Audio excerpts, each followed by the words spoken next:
What is a missal?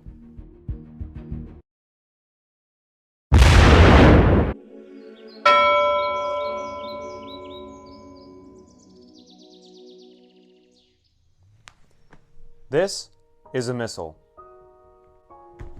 A missal is just a book that contains the order of the Mass, as well as the readings for the day, and some other various prayers. Whether this is your first time ever hearing about a missal, or you have been using one your whole life, this video is going to show you some tips and tricks on how to focus better at the Latin Mass and follow along if that's what you want to do. The simplest form of a missal can essentially just contain pieces of the Mass and some readings. There are more complex missals that contain a lot more Latin and English translations, as well as a whole section of prayers and readings. So you have to make the distinction when you're choosing a missal to pick between a daily missal or a Sunday missal. The daily missal is going to contain every single day of the liturgical year. The Sunday missal is going to contain just Sundays. The Sunday missal obviously is going to be very thin. The daily missal is going to be very thick. Depending on what you're doing, you want to choose the missal. So if you're going to daily Mass, you're going to need a daily missal. But if you're working or you have school or other obligations throughout the day, you can only attend Mass on weekends. You're going to want to use a Sunday missal because it's a lot shorter and you're able to follow along without flipping so much.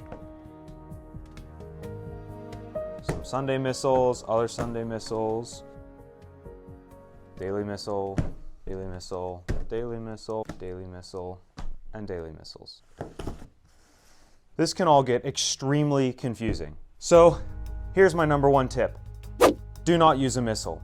This is what I personally do. This is what I've personally done for years. I do not use a missal because for me, it's very distracting and I tend to get distracted in the words rather than being able to focus on what's happening at the Mass and focusing on the priest and what he's saying. Looking at the altar, looking at the servers who are focusing on God, looking at the priest who's directing his eyes towards God, ad Deum, ad orientem, to God, and offering up each part of the Mass.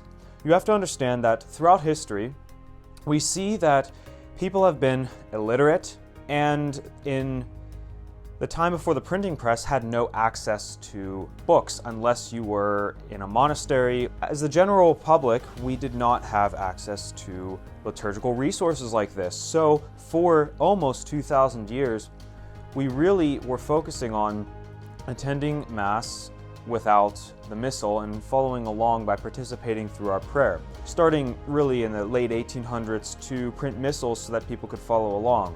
And this is a very pious devotion and allowed people to access the Mass more so than they would be able to hear from the priest uttering the words.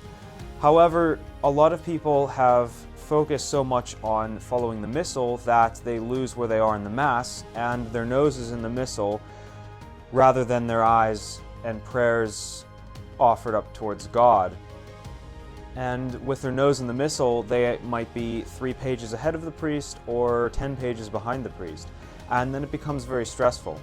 So my number one tip is you do not need to use a Missal.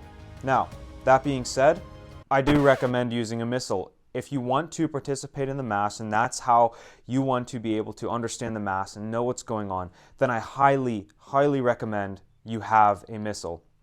But again, if you think you can go without it, I recommend it. I want to cover what is not a Missal. When you're looking and shopping for missals, especially at antique stores or online, there's a lot of things that look like missals. This is not a Missal. This is a little prayer book called the Key of Heaven. This is also not a Missal. This is the Imitation of Christ. This is also not a Missal. It is a prayer book. And this is not a Missal. It is a Bible. Is this a Missal? No, it's the breviary. The breviary is actually the divine office. So this is what monks and nuns and priests pray, and this includes the diurnale, which are the prayers during the day, and the nocturnale, which are the prayers during the night, such as matins. A breviary is not going to be a Missal, and it's not going to have the Mass in it, although it might have certain propers. This is a Rituale Romanum for priests. This is not a missal. This is the Liber Usualis, which looks like a missal at first, but it's actually a Gregorian chant. The two most common missals that I see are the ones produced by Angelus Press and the one produced by Baronius Press. Angelus Press being the Society of St. Pius X and Baronius Press being the Fraternity of St. Peter. These two are the most comprehensive and have Latin and English. The Angelus Press and the Baronius Press are going to have the 1962. If you were going to most Latin Masses, they are going to be doing 1962. Certain places have received dispensation or continue to do 1955. There is not a change necessarily from 1955 to 1962 in the liturgy. There is a change for the 1962, and there's a change for the 1955. So if you have anything before 1955, it's going to have slight differences for Holy Week and some vigils.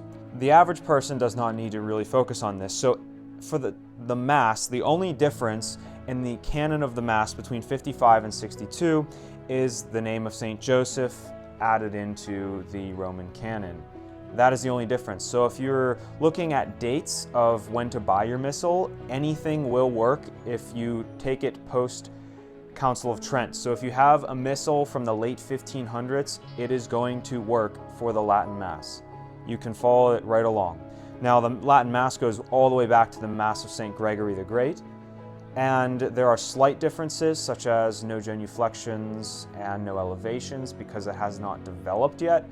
But if you go back over 1,000 years ago, you're going to see that the Mass is the same. And then if you go back 1,200 years ago, 1,300 years ago, it's going to be very similar to this.